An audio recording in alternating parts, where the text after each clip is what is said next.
चलिए देखते हैं खान सर का बुक पॉकेट जी के समान ज्ञान।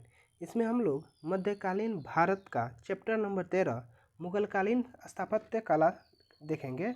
उससे पहले एक मोटिवेशनल सुन लेते हैं। घमासान युद्ध चल रहा है मुझ में और मेरी समस्याओं में। उनकी जिद है कि वो मुझे जीतने नहीं देगी और मेरा दावा है कि मैं हार नहीं मानूंगा। चलिए इसी के साथ हम अपना चैप्टर स्टार्ट करते हैं। मुगलकालीन स्थापत्य काल। बाबर ने पानीपत की काबुली बाग की मस्जिद, रुहेलखंड में संभल की जामा मस्जिद तथा अयोध्या में मस्जिद का निर्माण करवाया। बाबर ने नूर अफगान या आराम बाग नामक बाग का निर्माण करवाया। अब अगला पॉइंट है हुमायूं ने 1533 ईस्वी में दिल्ली में दिन पनाह नामक महल का निर्माण करवाया। हुमायूं ने हिसार जिले में फतेहाबाद में मस्जिद का निर्माण करवाया। शेरशाह सूरी ने दिन पनाह के स्थान पर पुराने किले का निर्माण करवाया। शेरशाह सूरी ने दिल्ली के पुराने किले में किला ए कुहना नामक मस्जिद का निर्माण करवाया। बिहार के सासाराम में शेरशाह सूरी का मकबरा झील के बीच में एक ऊंचे चबूतरे पर निर्मित है। अब अगला पॉइंट है अकबर हुमायूं के मकबरे का निर्माण अकबर की सौतेली माँ हाजी बेगम ने फारसी वास्तुकार मिर्जा गायस की देखरेख में करवाया। 4 बाग पद्धति का प्रयोग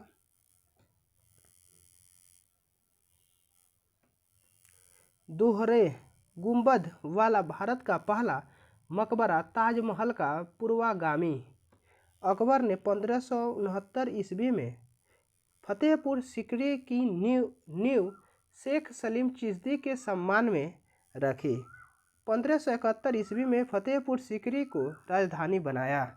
अकबर ने 1573 ईस्वी में फतेहपुर सीकरी में गुजरात विजय के उपलक्ष्य में बुलंद दरवाजा का निर्माण करवाया।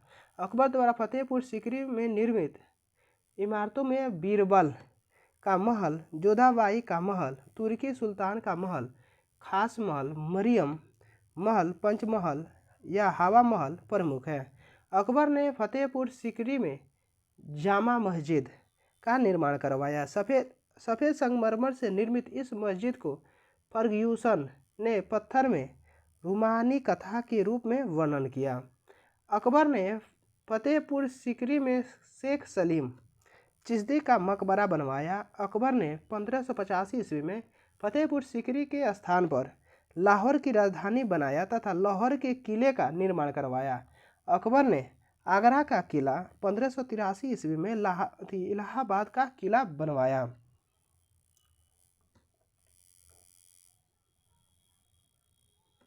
ताजमहल को संगमरमर से स्वप्न और अकबर के द्वारा निर्मित पिरामिड आकार के बने पंचमहल फतेहपुर सीकरी में को हवा महल तथा पत्थर से स्वप्न कहते हैं। जहांगीर के शासनकाल में सिकंदर में अकबर के मकबरे का निर्माण हुआ। गुंबद विहीन नूरजहां ने अपने पिता एतमादुद्दौला का मकबरा आगरा में बनवाया। सफ़ेद संगमरमर से निर्मित इस मकबरे में पितरा दुरा फूलों वाली आकृति में कीमती पत्थरों एवं बहुमूल्य रत्नों की जड़ावट का प्रयोग किया गया। नूरजहां लाहौर में शहादरा में जहांगीर का मकबरा बनवाया। अब्दुल रहीम खाने खाना का मकबरा दिल्ली में बनवाया गया। अब शाहजहां वास्तुकार राजा का काल वास्तुकला का स्वर्ण काल कहलाता है। शाहजहां ने आगरा में यमुना नदी के दाहिने किनारे पत्नी मुमताज की याद में ताजमहल तथा आगरा के किले में दीवान खास और मोती मस्जिद का निर्माण करवाया। अब आगरा के किले में निर्मित दीवान आम में तख्ते हाउस या मयूर सिंहासन रखा गया। दीवान खास के बारे में यह प्रसिद्ध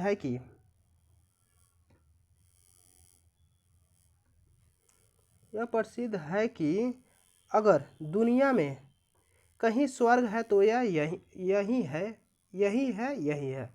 अब है 1638 ईस्वी में शाहजहां ने दिल्ली में यमुना नदी के किनारे शाहजहानाबाद का निर्माण प्रारंभ किया, जो 1648 ईस्वी में पूर्ण हुआ।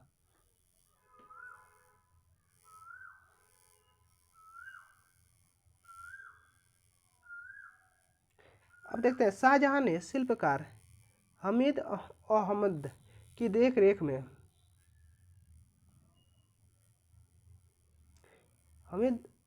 देखरेख में लाल बलुआ पत्थर से दिल्ली के लाल किले का निर्माण करवाया। इस किले के पश्चिमी द्वार का नाम लाहौरी दरवाजा तथा दक्षिण द्वार का नाम दिल्ली दरवाजा रखा गया। दिल्ली के लाल किले के लिए कहा जाता है कि फारस की राजधानी इस्फहान ने एक स्मारक के निर्माण के लिए प्रेरणा प्रदान की है। शाहजहां ने दिल्ली में जामा मस्जिद 1648 ईस्वी का निर्माण करवाया। अब शाहजहां अपनी प्रिय पत्नी मुमताज की याद में आगरा में ताजमहल का निर्माण करवाया। इसके निर्माण में 20 या 22 वर्ष लगे। ताजमहल का स्थापत्यकार उस्ताद अहमद लाहौरी था, जिसे शाहजहां ने नादिर उल असरार की उपाधि प्रदान की।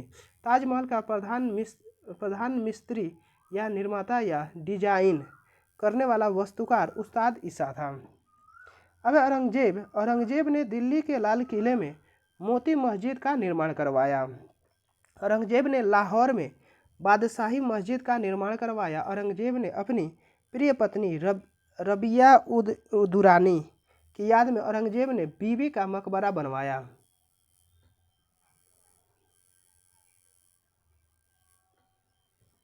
अब इसे दक्षिण का ताजमहल या ढक्कन का ताज या ताजमहल की घटिया या फुहड़ नकल कहा जाता है। अब खुलदाबाद में औरंगजेब का मकबरा स्थित है। अब नौबत खान एक लाल बलुआ पत्थर पर बनी एक मुगल कालीन संरचना है, जिसे नगाड़ा घर भी कहते हैं। अकबर के राजकवि मुल्ला मुजाली मसदी, जहांगीर के राजकवि तालिब अमूली, शाहजहां के राजकवि कादिसी व अबू तामिल कलीम थे। अब अगला इसमें चैप्टर देखेंगे मराठा साम्राज्य। अगला चैप्टर क्या है? पहले देखते हैं हम मराठा साम्राज्य। इसी वीडियो में देखेंगे मराठा साम्राज्य। औरंगजेब की हिंदू विरोधी नीति का ही परिणाम था कि शिवाजी ने हिंदू पदशाही एवं हिंदुत्व धर्मोच्चारक की उपाधि ग्रहण कर पुनः ब्राह्मणों की रक्षा का प्रण किया था, जो मराठा उत्कर्ष का एक कारण रहा था।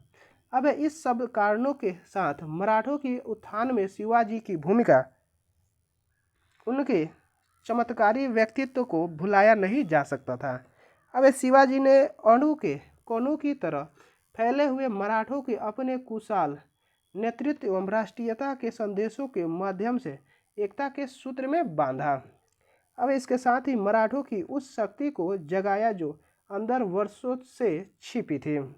शिवाजी के गुरु समर्थ गुरु रामदास थे। उन्होंने दासबोध तथा आनंद वन भूनि नामक पुस्तकों की रचना की। मालोजी यानी बॉडीगार्ड था लखुजी जादव का। अब शाहजी जीजाबाई शिवाजी। अब 1620 ईस्वी में शाहजी जहांगीर की सेवा में आ गया। जहांगीर ने ही सर्वप्रथम मराठों की उमरा वर्ग सम्मिलित किया। 1630 ईस्वी में शाहजहां ने शाहजी को 5000 का मनसब दिया था।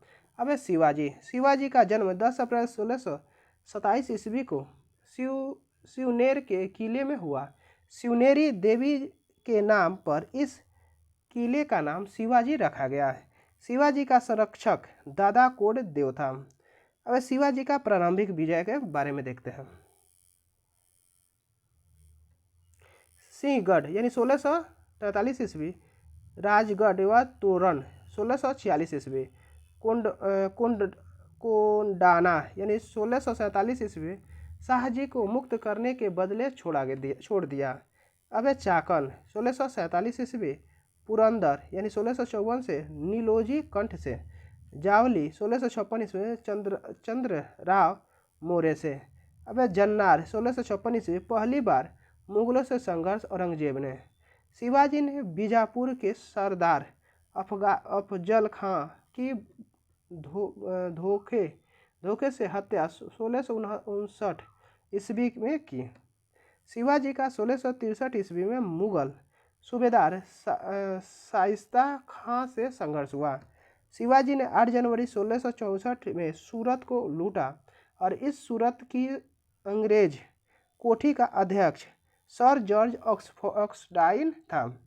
शिवाजी और कछवाह राजा जयसिंह के बीच 22 जून 1665 ईस्वी को पुरंदर की संधि हुई। इसके अनुसार शिवाजी को अपने 35 किलो में से 23 किलो मुगलों को देने पड़े। शिवाजी को मुगलों की ओर से युद्ध लड़ना पड़ा था। अब संभाजी को 5000 के मनसब के साथ मुगल सेवा में भेजना पड़ा। पुरंदर की संधि के समय मनुची भी वहां पर उपस्थित था। दक्षिण के सूबेदार मुअज्जम के माध्यम से शिवाजी तथा औरंगजेब के बीच 1668 ईस्वी में एक और संधि हुई।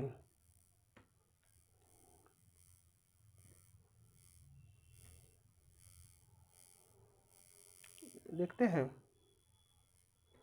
अब इसके अनुसार औरंगजेब ने शिवाजी के राजा की उपाधि दी। अब गुरिल्ला युद्ध तरीकों की शुरुआत शिवाजी ने की। वाणी डिंडोरी का युद्ध 1670 ईस्वी में मराठा तथा मुगल सेना के बीच हुआ था। 1671 ईस्वी में अब सलहेर दुर्ग जीता। 1673 ईस्वी में पन्हाला जीता बाबू खां से। अब शिवाजी का राज्याभिषेक 6 जून 1674 ईस्वी को रायगढ़ में हुआ। काशी के पंडित विश्वेश्वर भट्ट गंगा भट्ट ने किया था। अब इस अवसर पर हेनरी ऑक्साइडन उपस्थित था। राज्याभिषेक के अवसर पर शिवाजी ने अपनी दूसरी पत्नी सोयरा बाई को राजमहिषी घोषित किया। सोने और तांबे के सिक्के जारी किए। दूसरा राज्याभिषेक 24 सितंबर 1674 ईस्वी को तंत्रिका विधि से निश्चलपुरी गोसाई ने किया। अष्टक प्रधान मंत्रिमंडल का संबंध शिवाजी से था। अष्टक प्रधान 8 मंत्रियों का समूह था।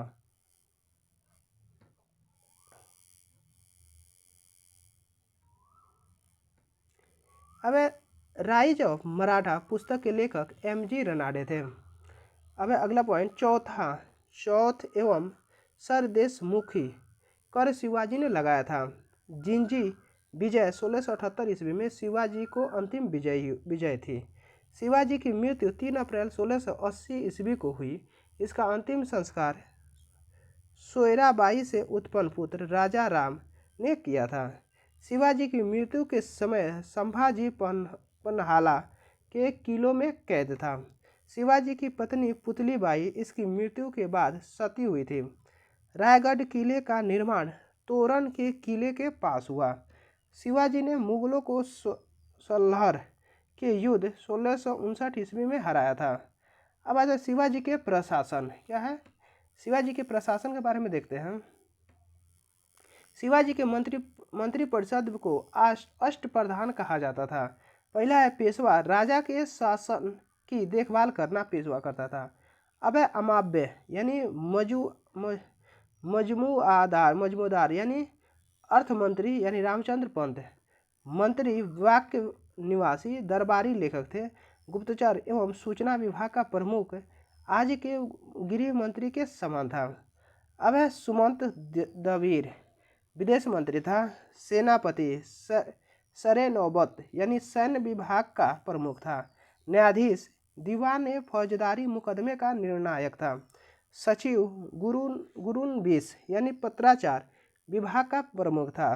पंडित राव सद्र यानी धार्मिक मामलों में राजा का सलाहकार था। सेनापति को छोड़कर बाकी 7 मंत्री ब्राह्मण होते थे। शिवाजी ने किसी भी मंत्री के पद को अनुवांशिक नहीं होने दिया था। प्रांत, महल, सरहवल्ला वल्दा तरफ हवलदार गांव पटेल या पाटिल। शिवाजी ने अन्नाजी दत्तो के नेतृत्व में भूमि की विस्तृत माप करवाई। प्रारंभ में भूमि कर भाग था, बाद में इसे बढ़ाकर भाग 40% कर दिया गया। शिवाजी जमींदारी प्रथा तथा मुकासा जागीर प्रथा को समाप्त नहीं कर पाया। मराठा कराधान प्रणाली में चौथा और सरदेशमुखी को कर महत्वपूर्ण थे। चौथ यानी विजित राज्य के क्षेत्रों में उपज का 1/4 भाग वसूल किया जाता था। यह एक सैन्य कर था जो तीसरी शक्ति के आक्रमण से सुरक्षा प्रदान करने के लिए वसूला जाता था। अब सरदेशमुखी यह राज्य की आय का 1/10 भाग होता था। देसाइयों और देशमुखी का मुखिया सरदेशमुख होता था। शिवाजी अपने वंशानुगत सरदेशमुख मानते थे, इसलिए यह कर वसूल करते थे।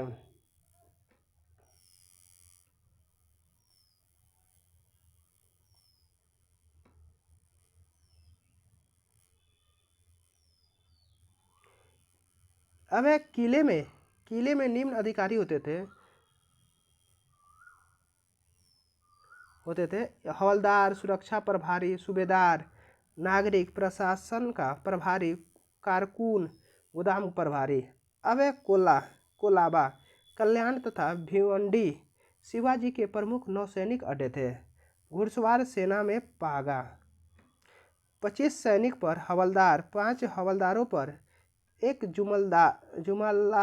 जुमलादार 125 सैनिक, 10 जुमलादारों पर हजारी 1250 सैनिक। अब पैदल सेना पाइप के 9 सैनिकों पर एक नायक, 10 नायकों पर एक हवलदार 90 सैनिक, 3 हवलदारों पर एक जुमलदार 270 सैनिक थे। अब स्मिथ ने शिवाजी के राज्य को डाकू राज्य कहा है।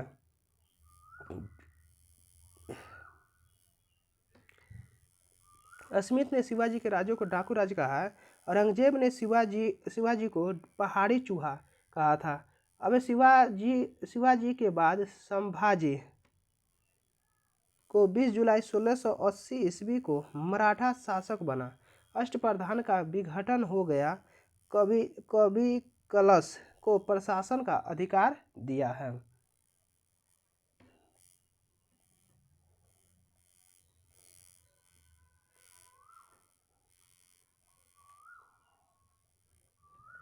मुगल सेनापति मुकरब खान ने 11 मार्च 1689 ईस्वी को कोरेगांव में संभाजी की हत्या कर दी। मराठा अभिलेखों में मोड़ी लिपि का प्रयोग किया जाता था। संभाजी के बाद शिवाजी का दूसरा पुत्र राजाराम मराठा छत्रपति बना, जो कि 1689 ईस्वी में।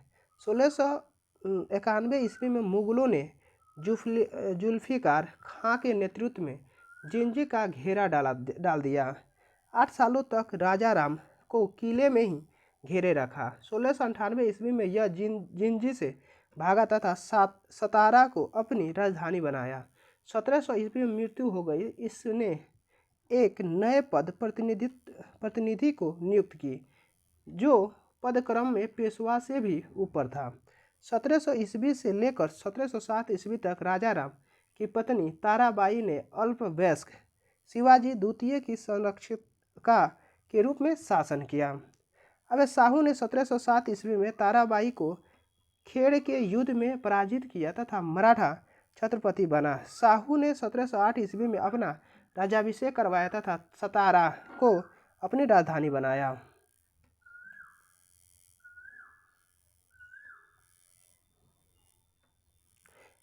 अब नवीन पद सेनाकर्ते का सृजन किया तथा इस पर बालाजी विश्वनाथ को नियुक्त किया। 1750 ईस्वी की संगोला की संधि बालाजी बाजीराव तथा राजाराम द्वितीय के बीच हुई। इस संधि में मराठा संगठन का वास्तविक नेता पेशवा बन गया। अब है बसई की संधि 1802 ईस्वी पूना के मराठा बाजीराव सेकेंड और अंग्रेजों के मध्य हुआ था। अब सालबाई की संधि 1782 ईस्वी में मराठा और अंग्रेजों के मध्य में। देवांग की संधि 1803 ईस्वी में रघुजी भोसलेक और अंग्रेजों के मध्य हुआ था। सूर्य अर्जन गांव की संधि 1803 ईस्वी में जो कि दौलत राव सिंधिया और अंग्रेजों के मध्य हुआ था। अंग्रेजों और मराठों के मध्य वारना की संधि 1731 ईस्वी में हुई थी। संगोल की संधि 1750 ईस्वी में, सूरत की संधि 1775 ईस्वी में, बड़गांव की संधि 1779 ईस्वी में, राजपुर घाट की संधि 1804 ईस्वी में, नागपुर की संधि 1861 ईस्वी में हुई थी। ग्वालियर की संधि 1817 ईस्वी में हुई थी। पूना की संधि 1817 ईस्वी में हुई थी। अमृतसर की संधि 1809 ईस्वी में हुई थी।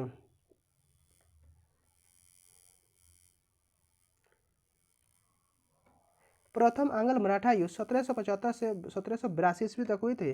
दूसरा आंग्ल मराठा युद्ध 1803 से 5 ईस्वी तक हुई थी। तृतीय आंग्ल मराठा युद्ध 1817 से 18 ईस्वी तक हुई थी। पानीपत का तीसरा लड़ाई 14 जनवरी 1761 ईस्वी को मराठा और अहमद शाह दुरानी अफगानिस्तान में हुआ था।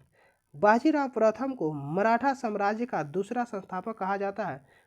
ढक्कन में हैदराबाद के असफजाई वंश का निजाम वंश में प्रवर्तक चिनकिलिच खां था। ठीक है, thank you for watching. Like share and subscribe. अगला वीडियो देखेंगे मध्यकालीन भारत में विदेशी यात्री। ठीक है, thank you for watching. Like share and subscribe please.